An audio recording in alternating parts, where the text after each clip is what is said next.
Greetings, children of the screen, your friendly neighborhood nerd scum here once again, and you know what time it is. You saw the card, you clicked on the video. It's time once again for us to dive into Alan Moore's take on the world of the Crossed, set 100 years after the initial surprise. Now, if you haven't seen my previous videos on it, there will be a link for those and the playlist containing them popping up right about now.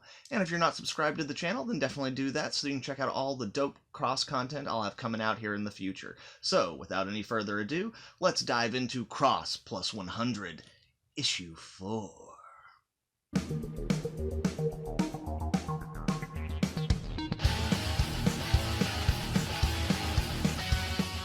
We open on the words of a teacher laying out the history of Murfreesboro, the Muslim settlement to which our main characters were headed when we last saw them. We then catch up with them in the streets of Murfreesboro, being led by the settlement figurehead Imam Fajar. After conversing with her about combining forces to do a sweep to eradicate the inbred infected, she agrees that it seems like a good idea and in fact is one that they've considered before. They stop by the ostrich pens and look at the Murfreesboro healthy herd before splitting up, with Greer and Imam heading out to discuss tactics with the Murfreesboro troops, while the others head out for some sightseeing. All except for Archivist Taylor, who parts ways with them after running into the Murfreesboro archivist, Mustaqbal.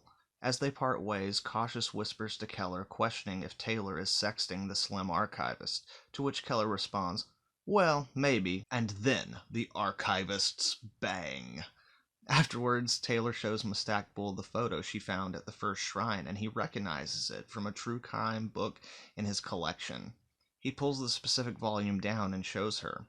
The book identifies the man as the phone book killer, a serial killer who would choose his victims by picking the top right-hand name on every 7th page of the phone book. After a brief bit more conversation, they commence to banging once more. The next day, the crew prepares to head out, and Taylor learns that an agreement had been struck between them and Murfreesboro to split up their mopping parties to cover more ground with established radio key phrases that any more intelligent infected listening in wouldn't be able to discern. Then she and Imam exchange words over the current state of Islam, establishing that Murfreesboro is the last surviving community, and that the Muslims from before the surprise would barely recognize their form of religion as Islam, as after the surprise many of the more fanatical and less practical aspects of the religion had been stripped away for the sake of survival. But this has allowed them to maintain their core faith, ensuring that it would persist, while all other religions seem to have died out in the midst of the chaos brought on by the Crossed.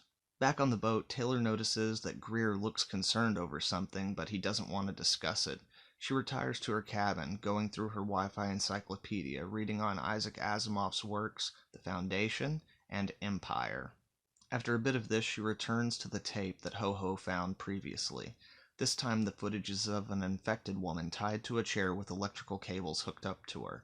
She's being forced to recite, "The quick brown fox jumps over the lazy dog," repeatedly, and every time she breaks from this she gets an electrical shock. More testing, more conditioning, more training, Taylor figures.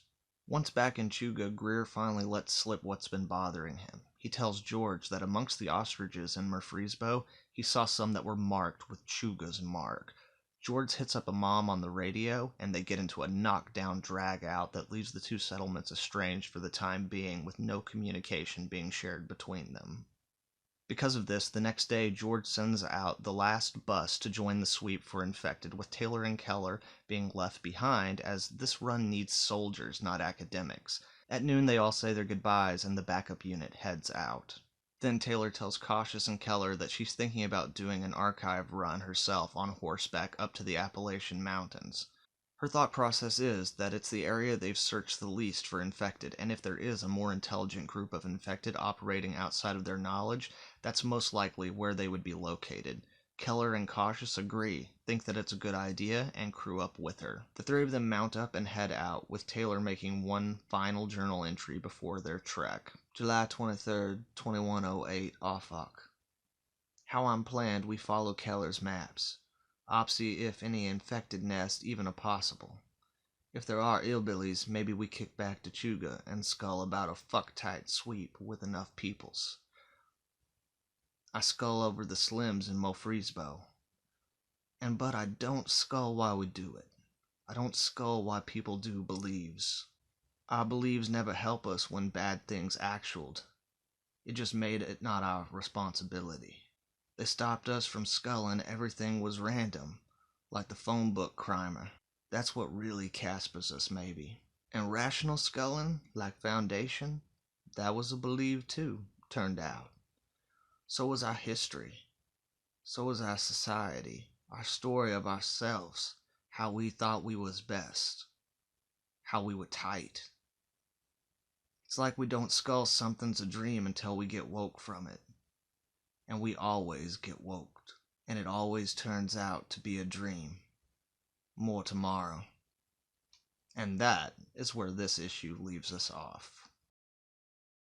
So with issue 4, we have another issue that is more concerned with furthering character, our understanding of how this world functions, and setting an ambience leading into the penultimate issue. And as you might have been able to tell from my previous reviews, I am all for that. I love the gore and the horror, but it's all moot without good setup and understanding. To that end, we finally get to see another human settlement, in that of Mefrisbo. Being a primarily Muslim settlement, it's very different from Chugo, which we are shown through the habits and rituals established as well as the interactions with the citizens of the settlement. It also gives us a bit of a half-answer to the photo Taylor found in issue 1 at the altar, revealing the identity of the man pictured within. And it's fantastic, as with most good mysteries, every answer leads to more questions. In terms of furthering the characters, we really only get a little more insight into Keller in an acknowledgement of his sexual pairing, and then of course Taylor with a similar insight.